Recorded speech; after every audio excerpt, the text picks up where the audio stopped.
पहले जापान, 7 साल बाद दोनों देश यानी चीन और जापान जा रहे हैं मोदी। कौन कौन से धमाके करने वाले हैं अब इसका चैप्टर आपको दिखाता हूं। इधर भारत में इंडी गठबंधन नरेंद्र सरेंडर का माहौल बना रहा है, वो तो आपने देख लिया। लेकिन पीएम मोदी पूरी दृढ़ निश्चय के साथ धमाके किए जा रहे हैं और जिन धमाकों में ट्रंप का सारा घमंड जो है वो चूर चूर हो रहा है। मोदी जापान के दौरे पर निकल रहे हैं, जापान के बाद वो चीन जाएंगे। 7 साल में पहली बार नरेंद्र मोदी चीन और जापान जा रहे हैं। इस वक्त जब अमेरिका अपनी अकड़ दिखा रहा है, ट्रंप अपनी सनक दिखा रहे हैं, उस वक्त नरेंद्र मोदी का चीन और जापान का यह दौरा बहुत इंपॉर्टेंट है।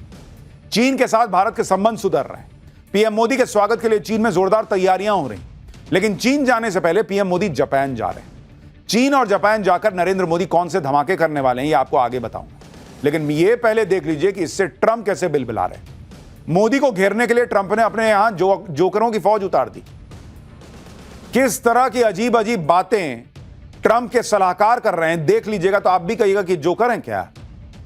एक सलाहकार ने यूक्रेन युद्ध को मोदी का युद्ध बता दिया, तो आदमी नहीं बोलेगा कि जोकर हो क्या जी, मोदी का युद्ध कैसे हो गया जी रूस यूक्रेन। एक सलाहकार यूरोप से कह रहा है कि भारत पर टैरिफ लगा दो।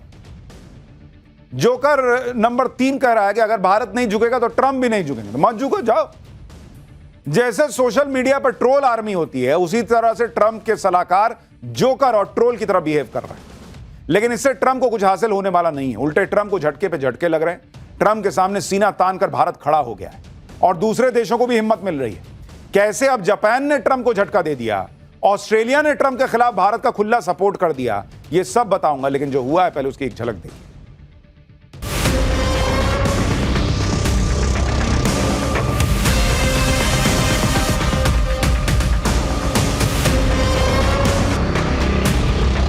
Because we got to fund Modi's war, okay?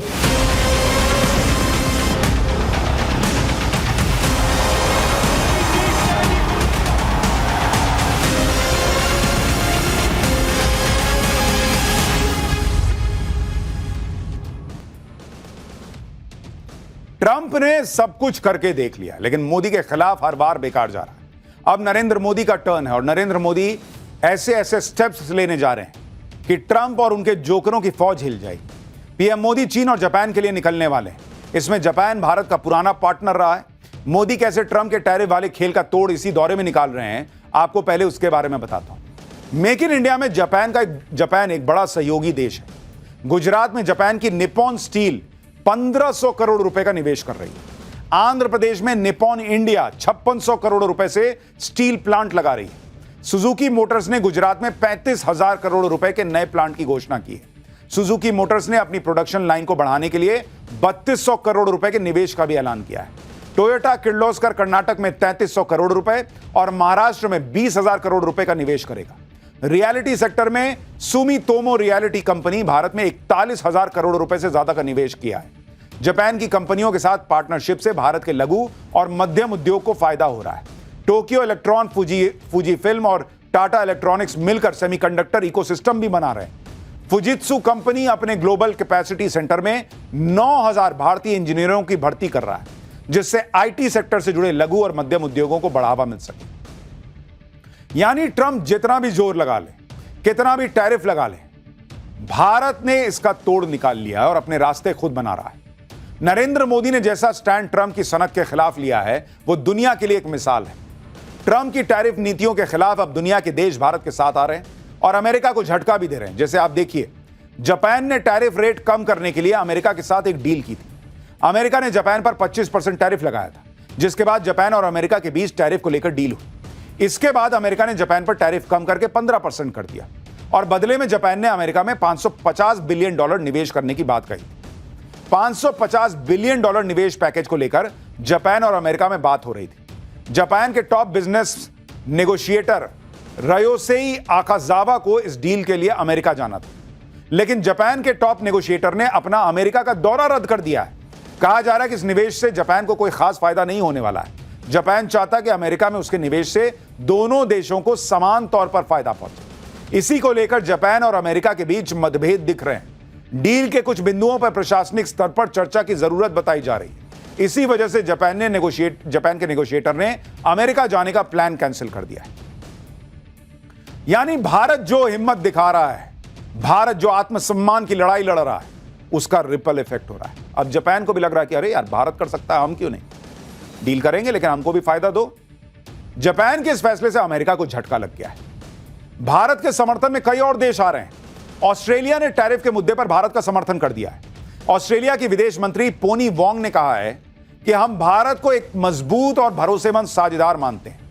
हम स्वतंत्र और निष्पक्ष व्यापार में विश्वास करते हैं। हम टारगेटेड टैरिफ का समर्थन नहीं करते, वो चाहे भारत पर हो या ऑस्ट्रेलिया पर हो। वोंग ने कहा कि उनकी सरकार खुली अर्थव्यवस्था में विश्वास करती है और इसी में सबकी तरक्की है। ऑस्ट्रेलिया का यह बयान काफी महत्वपूर्ण है और टैरिफ के खिलाफ भारत के पक्ष को मजबूती देता है कि टैरिफ एक तरफा और गलत है जो ट्रंप लगा रहे हैं। यानी नरेंद्र मोदी के साथ दुनिया धीरे धीरे खड़ी हो रही है, क्योंकि भाई मोदी और भारत ने ताकत दिखाई। ऐसे कैसे कर देगा जी? लोगों को लगा हाँ यार ये हो सकता है, हम भी लड़ सकते हैं। भारत को इस तरह से सपोर्ट मिलता देख और भारत का अपना सख्त स्टैंड देखकर ट्रंप बौखलाते जा रहे हैं। ट्रंप अब तक खुद बोल रहे थे, अब अपने सलाहकारों को भारत विरोधी बयान देने के लिए उतार दिया और वो ऐसे ऐसे बयान दे रहे हैं कि दुनिया कह रही है कि सलाहकार जोकर है जी। पीटर नवारो जो ट्रंप के सलाहकार हैं, व्हाइट हाउस में ट्रेड और मैन्युफैक्चरिंग के सीनियर काउंसिल हैं, वो लगातार भारत के खिलाफ बयानबाजी कर रहे हैं। पीटर नवारो ने तो अब ऐसी बात कह दी जिसे सुनकर आपको हंसी आई। पीटर नवारो ने कहा है कि भारत हमें सामान बेचकर जो पैसा कमाता है उससे रूस से कच्चा तेल खरीदता है, उस तेल को रिफाइनरी में प्रोसेस करता है और खूब पैसा कमाता है, लेकिन रूस भारत से मिले पैसे का इस्तेमाल हथियार बनाने और यूक्रेनियों को मारने में करता है। इसलिए अमेरिकी करदाताओं को यूक्रेनियों को सैन्य तरीके से और अधिक सहायता देनी पड़ती है। यह मोदी का युद्ध है जिसके लिए हमें धन जुटाना पड़ता है। इस युद्ध में शांति का रास्ता नई दिल्ली से होकर जाता है। यह अमेरिका रशिया से सामान खरीदता है, उसका पैसा क्या करते हैं पुतिन ने क्या लिस्ट बनाई है कि अच्छा यूक्रेन पे हमला करने जा रहे हो, वो वाला रख दो, वो अमेरिका के पैसे से हमने हथियार खरीदा है, ये वाला लेके जाओ, ये भारत के पैसे से हथियार खरीदे, ऐसा बोलते हैं क्या? यूरोप जो गैस खरीद रहा है उसका कुछ नहीं, उससे हथियार नहीं खरीदते हैं क्या पुतिन? उससे हथियार नहीं बनाते हैं। खाली उन्होंने एक फंड रखा हुआ है कि मोदी के यहां से, भारत के यहां से जितना पैसा आएगा इसी से हथियार खरीदेंगे, इसी से यूक्रेनियों को मारेंगे। और ये 4 साल से तुम लोग जो जेलेंस्की को चढ़ाए हुए हो कि मारना भाई मार, हम पीछे खड़े हैं, और आप उसको कह रहे हो कि जमीन छोड़ दे भाई, हम जो बोल रहे हैं वो डील कर ले, मेरे को नोबेल पुरस्कार चाहिए। तुम्हारा युद्ध है ये, और भारत के खिलाफ कुछ नहीं मिल रहा तो तमाशा चल रहा है कि मोदी का युद्ध है, दिल्ली से रास्ता निकलेगा डील करने का। ट्रंप के सलाहकारों के बयानों से ऐसा लग रहा है जैसे यूक्रेन पर रूस ने नहीं भारत ने हमला किया हुआ। वो इसे पुतिन का नहीं मोदी का युद्ध बता रहे हैं। सुनिए जरा भाई को एक बार, फिर बताता हूं दूसरा जोकर क्या कह रहा है। Because we got to fund Modi's war, okay? The road to peace runs at least partly right through New Delhi. I mean Modi's war. Trump के सलाहकार इस बात से भी बौखलाए हुए हैं कि पीएम मोदी चीन जा रहे हैं। भारत और चीन जिस तरह से करीब आ रहे हैं, सालों से दोनों देशों के रिश्तों पर जमी बर्फ पिघल रही है। पीएम मोदी एससीओ समिट के लिए चीन जा रहे हैं, उससे अमेरिका का पूरा खेल गड़बड़ा गया। अब ट्रंप के सलाहकार भारत को समझा रहे हैं चीन आपका दोस्त नहीं है, दुश्मन है, तुम बता रहे हो। एबटाबाद में ओसामा बिन लादेन को रखने वाला पाकिस्तान तुम्हारा दोस्त हो गया, तुम मुनीर को बुला के बिरयानी खिला रहे हो, हमने तुमसे बोला क्या? पीटर नवारो अब कह रहे हैं कि लोकतंत्र का साथ देने की बजाय, ये तस्वीरें आ गई हैं, देखिए मोदी जा रहे हैं जापान के दौरे के लिए निकल रहे हैं। मैंने आपको अभी बताया पाठशाला में, ये बहुत अहम दौरा है, पहले जापान और उसके बाद चीन जाने वाले हैं नरेंद्र मोदी। और ये तस्वीरें प्रधानमंत्री नरेंद्र मोदी की बहुत महत्वपूर्ण तस्वीरें हैं, क्योंकि पीएम का जापान और फिर चीन का दौरा अब शुरू हो गया है। खैर, लोकतंत्र का साथ देने की बजाय, वो कह रहे हैं नवेरो, जो पीटर नवारो हैं, उन्होंने कहा है कि लोकतंत्र का साथ देने की बजाय आप सत्तावादियों के साथ मिल रहे हैं। आप दशकों से चीन के साथ एक शांत युद्ध में हैं। चीन ने अक्साई चीन और आपके पूरे क्षेत्र पर आक्रमण किया, वो आपका मित्र नहीं है। चीन हमारा मित्र नहीं है, तुमको समझ में आ रहा है, और पाकिस्तान तुम्हारा मित्र है। यानी पीएम मोदी अभी चीन पहुंचे भी नहीं, लेकिन अमेरिका अभी से परेशान हो गया। पीटर नवारो ने भारत को ऑफर दे दिया कि अगर भारत रूस से तेल खरीदना बंद कर दे तो टैरिफ 50% से फौरन 25% हो जाएगा। सुनिए एक बार। Look, it's real easy.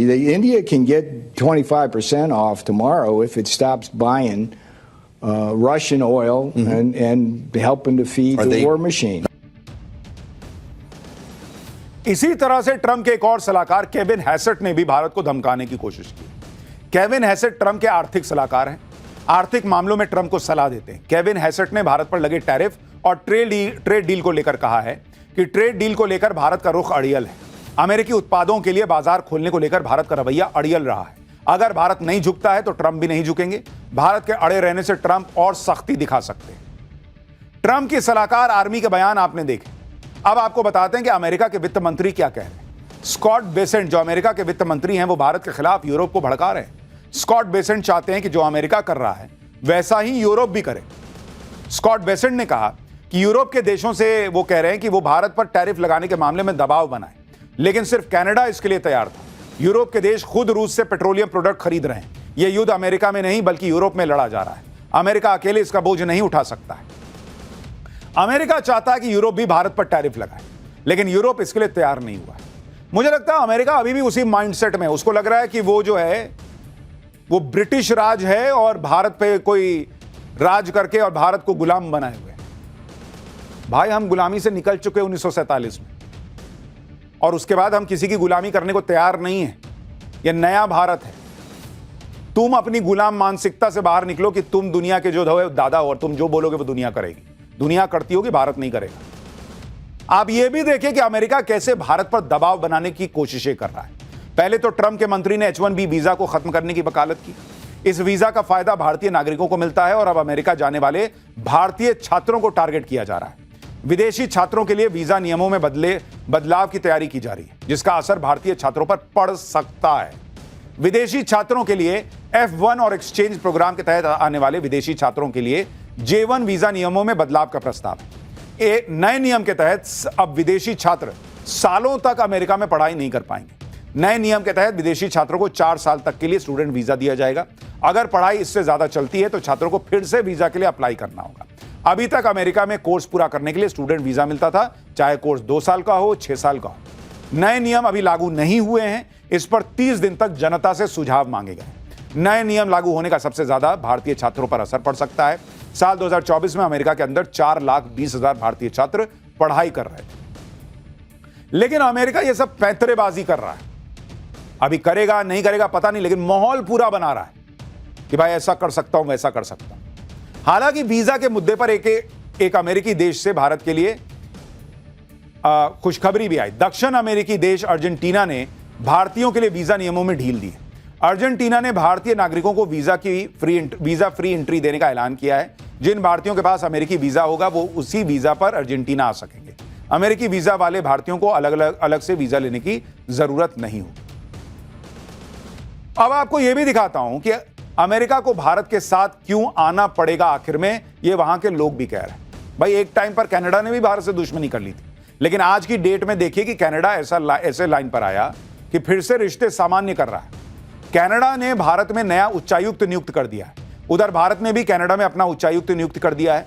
Khalistan वाले मुद्दे की वजह से दोनों देशों ने अपने अपने उच्चायुक्त वापस बुला लिए थे, लेकिन अब कनाडा को समझ में आया कि भारत से दूरी बनाकर नहीं रहा जा सकता। तो ट्रंप को जो करना है वो तो कर ही रहे हैं, लेकिन नरेंद्र मोदी, अभी मैंने आपको दिखाया, जापान जा रहे हैं, फिर चीन जाने वाले हैं। इससे खाली अमेरिका और ट्रंप थोड़ी परेशान है। वो बगल में पाकिस्तान को आग लगी हुई है। अगला चैप्टर देखिए। पीएम मोदी के चीन पहुंचने के पहले ही ऐसा क्या हुआ कि पाकिस्तान को 440 वोल्ट का झटका लग गया। ट्रंप के सामने मुनीर ने बोला वो झूठ जिसका पर्दाफाश होने वाला है, और चीन अमेरिका दोनों पाकिस्तान का तेल निकाल देंगे क्या? अब इसका चैप्टर। मोदी की चीन यात्रा की खबर सुनकर ट्रंप का टेम्परेचर चढ़ा हुआ है, यह तो समझ में आ रहा है। सोचिए पाकिस्तान का क्या हाल हो रखा होगा। मोदी के चीन पहुंचने से पहले ही पाकिस्तान में असीम मुनीर और शहबाज शरीफ की नींद उड़ी हुई। मुनीर को समझ नहीं आ रहा कि मोदी ने ऐसा कौन सा जादू कर दिया भाई चीन पे कि चीन भारत से दोस्ती के लिए बिछा जा रहा है। पाकिस्तान में लोग ये सोच सोच के परेशान है कि मोदी का कौन सा मैजिक चल गया कि दो दुश्मन अब पार्टनर बनने का प्रयास कर रहे हैं। हालांकि चीन पे फुल भरोसा नहीं हो सकता, लेकिन प्रयास दोनों देश कर रहे हैं। मुनीर की टेंशन सिर्फ यह नहीं है कि भारत और चीन की दोस्ती गहरी हो सकती है, बल्कि वो इसलिए भी बौखलाया हुआ है क्योंकि चीन ने पाकिस्तान को भी ठोकना शुरू कर दिया। मोदी के बीजिंग पहुंचने से पहले ही चीन ने ऐसा क्या कर दिया कि पाकिस्तान को 440 वोल्ट का झटका लग गया। मोदी के स्वागत में जुटे चीन ने पाकिस्तान के प्रधानमंत्री शहबाज शरीफ को कौन सा फाइनल अल्टीमेटम दे दिया है, आज आपको बताऊंगा। लेकिन आप यह भी देखिए कि असीम मुनीर और शहबाज शरीफ तो यह मानकर बैठे थे कि अमेरिका से तो भारत ने दुश्मनी मोल ले ली और चीन तो कभी भारत के साथ आ नहीं सकता, इसलिए पाकिस्तान अगर अमेरिका की गोद में बैठ जाए तो भी चीन पाकिस्तान से रिश्ता नहीं तोड़ेगा। लेकिन पाकिस्तान को अब यह डर सता रहा है कि कहीं ऐसा ना हो जाए कि चीन के बाद अमेरिका भी भारत का दोस्त बन जाए, और ऐसा जल्दी ही हो सकता है, क्योंकि मुनीर लंच करते वक्त ट्रंप को ऐसा झूठ बोलकर आया था जिसकी पोल खुलने वाली है। पाकिस्तान के झांसे में आकर ट्रंप ने ऐलान किया था कि अमेरिका पाकिस्तान में तेल निकालेगा, और अब अमेरिकी कंपनियां जल्दी ही पाकिस्तान में वो तेल खोजने पहुंचने वाली हैं जो तेल पाकिस्तान में है ही नहीं। भारत और चीन की बढ़ती हुई दोस्ती से कैसे मुनीर की हालत खराब हो रही है, अमेरिका और चीन मिलकर कैसे पाकिस्तान का तेल निकालेंगे, सब दिखाऊंगा। पहले एक ट्रेलर देखिए।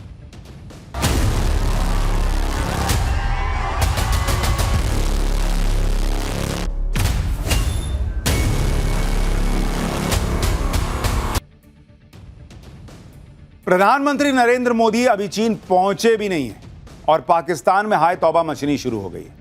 शहबाज से लेकर मुनीर तक इस टेंशन में है कि मोदी और जिनपिंग की दोस्ती अगर हो गई कायदे से तो पाकिस्तान का क्या बुरा वक्त शुरू होने वाला है। मोदी के चीन दौरे से पहले ही पाकिस्तान को कौन कौन से डर सता रहे हैं वो भी आपको बताता हूं। मोदी की उपस्थिति में एससीओ के संयुक्त घोषणा पत्र में आतंकवाद की कड़ी निंदा का प्रस्ताव पास हो सकता है, जबकि अभी तक चीन की वजह से एससीओ संगठन आतंकवाद की निंदा और पाकिस्तान पर प्रतिबंध लगाने से बचता था। मोदी की चीन यात्रा से पाकिस्तान इसलिए भी परेशान है क्योंकि अगर भारत और चीन नजदीक आ गए तो उसकी टू फ्रंट स्ट्रैटेजी यानी चीन के जरिए भारत पर दबाव बनाने की रणनीति कमजोर पड़ जाएगी। मोदी जिनपिंग की केमिस्ट्री देखकर मुनीर का बीपी ये सोचकर भी हाई हो रहा होगा कि अमेरिका तो पाकिस्तान को मोहरा बनाकर इस्तेमाल कर रहा है। अगर ट्रंप ने पाकिस्तान को धकिया दिया तो पाकिस्तान तो न चीन का रहेगा ना अमेरिका का। यानी मुनीर तो यह सोचकर बैठा था कि भाई ट्रंप की गोद में बैठ जाता हूं, चीन कहां जाएगा, भारत से तो सटेगा नहीं, तो चीन भी पुचकारता रहेगा पाकिस्तान को। लेकिन मोदी ने मुनीर की सारी प्लानिंग पर पानी फेर दिया। अब पाकिस्तान को समझ ही नहीं आ रहा है कि भाई चीन और भारत सट कैसे रहे, पार्टनर कैसे बन सकते हैं। तो भाई पार्टनर तो भारत जैसा बड़ा देश ही बन सकता है ना। पाकिस्तान तो भिखारी देश है, उसको भीख में कुछ कटोरे में डालो और उससे कुछ ले लो, जमीन वमीन कुछ ले लो, क्योंकि पैसा तो लौटाता नहीं है वो। देखिए पाकिस्तान का बौखलाना बनता भी है क्योंकि चीन की भीख पर ही पाकिस्तान अपना पेट पाल रहा है। चीन ने पाकिस्तान को खूब सारा पैसा दिया है, लेकिन अब चीन मोदी का ऐसा मुरीद हुआ पड़ा है कि भारत के लिए अपने सारे दरवाजे खोलने को तैयार है और पाकिस्तान के मुंह पर दरवाजे बंद कर दे रहा है। चीन ने साल 2015 में बेल्ट एंड रोड इनिशिएटिव के तहत पाकिस्तान में $60 अरब निवेश करने का वादा किया था। चीन के इस निवेश से पाकिस्तान में एक बड़ा रेल प्रोजेक्ट तैयार किया जाना था, लेकिन चीन ने अब कह दिया है कि पाकिस्तान को अगली भीख तब मिलेगी जब पाकिस्तान चाइनीज पावर कंपनियों का बकाया चुका देगा। आप सुनिए पाकिस्तान में इसको लेकर कैसी चर्चा चल रही है कि अब तो चीन भीख देने में भी रुक गया भाई, कह रहा कटोरे का माल खाली करो पहले।